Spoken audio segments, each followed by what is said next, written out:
The ability to yap on camera might be one of the most important skills in the content creation space today. And for those who don't know, my name is Joe. I am a video editor and content strategist for online coaches, helping them get more clients from their content.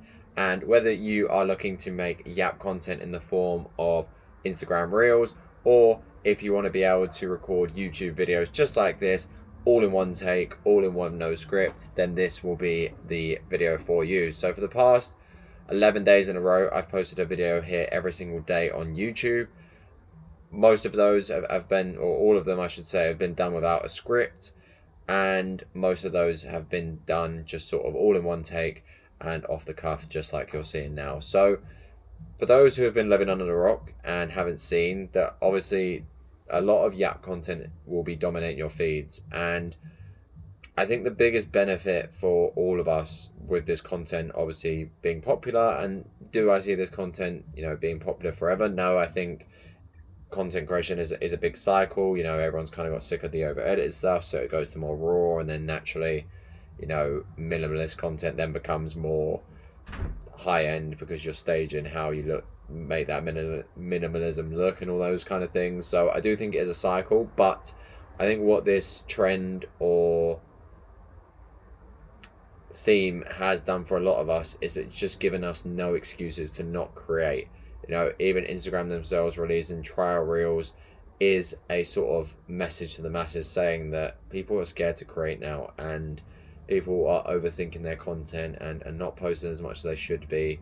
And I think that's why Yap content has done so well and is continuing to do so well, because it has such a great way for us to all show up consistently and to actually show our kind of authentic selves and be able to connect with people, because in the world that we live in, I think connection is still one of the biggest currencies, maybe not the right word, but one of the biggest traits that we're all searching for. So in this video I want to break down a few simple steps in order for you to yap more effectively. And when I say the term yap, it's basically just what people call it now. Yap is just the ability to kind of speak on camera and feel like your authentic self. Now, as I mentioned, I've been doing this challenge here on YouTube for the past 11 days, and before that I always made videos with a script using a teleprompter, as that's what I kind of was told what you should be doing on YouTube. And I do think I will go back to that, because unfortunately the videos that I've posted over the past 11 days haven't performed as well as what videos normally would on my channel. But the ability to create and still provide value, and I do that in apostrophes because obviously that's up to you as a viewer, but the ability to still create no matter, even today it's probably like 9:30, as you can see it's quite dark out, yet here I am still able to show up and still keep that momentum that I've got with content creation. So yeah, it's been absolutely massive for me with my short form and now my long form content as well. And one of the I'm going to go through a few things that have helped me. One of the things that I have got a lot better at with Yap content is understanding my kind of downfalls, and I want to use the term lightly, my almost kind of ticks on camera. I think we all have habits, it's probably the better word to use. We all have slight habits on camera, whether that's we say, so for me, I always used to say between every 5 words that I would say if I needed to pause or something like this. And occasionally I still do it, but it's very, very rare now. And that only happened because, and I only got rid of that habit from actually recording videos, editing them, and hearing it myself, because we're all very good at pointing out our own kind of downfalls on cameras or annoying habits and traits that we do.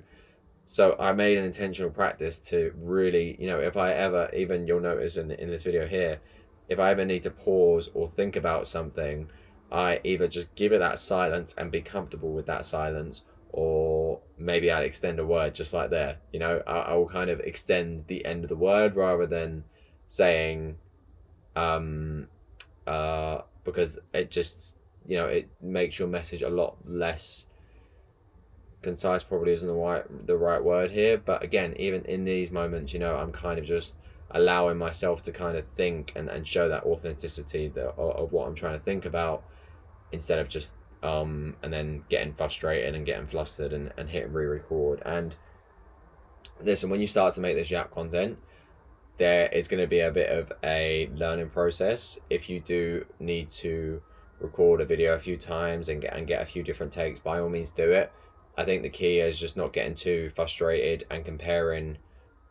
It's pretty basic online internet advice, but don't compare your chapter 1 with people's chapter 10. You know, if people are, even myself, doing 11 YouTube videos in a row like this, my confidence and my ability to speak on camera for 10 minutes straight with no edits or no corrections or no kind of cuts or anything like that required has I've developed that skill very, very quickly. And if you are someone who's just maybe starting with yapping content on Instagram because you've seen everyone kind of doing it and you want to get involved, be aware that you probably are going to have to do a few takes, but over time that you will just get naturally better at it. And it is like anything else, it's a skill, you get better at it.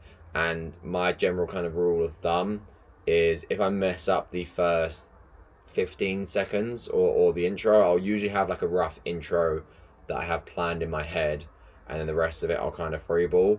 If I mess up that intro, just because the intro can be quite important, whether that be for the YouTube videos here, so you'll notice I always kind of introduce myself, and for new viewers, or if you're making for Instagram content or short form, the hook's obviously going to be important as well. So I'll maybe think of the hook beforehand.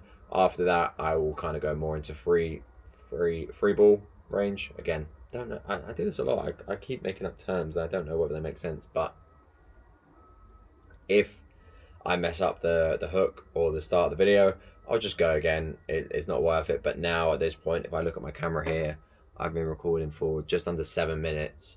At this point, if I was to make a mistake, I would probably just kind of try and style it out and go with it, you know, unless it was an absolute catastrophic mistake and I really felt like the video was a load of rubbish and I couldn't post it, then I'd probably restart it. But again, if I needed to, I wouldn't get flustered. So many people get frustrated and annoyed after, you know, recording something once or twice and not getting it first take, when I know professionals and people that have been doing this a lot longer than me, and they still take multiple takes, especially if you're, you know, filming outside or you're with a group of people and you're filming. Like even myself, I find filming content on my own very, very comfortable and very easy. But if you gave me this camera and I had to hold it up and I'm in front of like people I know or anything like that, ironically, I'm more awkward if I'm filming myself when I'm around people I know versus strangers, which is probably the wrong way around. But yeah, it's a completely different ball game. So give yourself that little bit of grace. Don't get too frustrated. Don't get too flustered. And like anything, you'll be able to pick it up as well. So yeah, a little bit of a short video for me today. I don't think there's anything else that I would cover with yapping content. I have seen a lot of these videos where they do strategize the kind of yap a bit too much. I think that kind of takes away from it, because the idea is that these videos are meant to be a little bit more off the cuff, and they are meant to be a little bit more, and I'm talking maybe more short form here, but they are meant to be a little bit more off the cuff as well. So don't try and plan them out too much, because I think that's when it comes forced and it becomes unnatural. Ironically, people are trying to, in an unnatural way, trying to come across more natural on camera. So just be aware of that as well. But yapping content, even if you know you don't get the crazy results that other people are getting online, like with my stuff, I haven't been been getting crazy external validation. I haven't been getting loads of views, loads of likes, but it's really opened my eyes up, and it's really, you know, exposed my excuses again. Today I haven't filmed a YouTube video. It's 9:30 at night. I really don't want to be filming this, in truth, but I know how frictionless, and that's probably the key word to take away from this video, how frictionless this style of content can really be. And that's a freeing form of expression that you should definitely exercise for you, your content, and your business as well. So if you are new here, please subscribe to the channel. Thank you very much for watching this video, and I will see you tomorrow for, I've forgotten what day it is again, day 13 maybe, of the 30-day challenge. I'll see you then.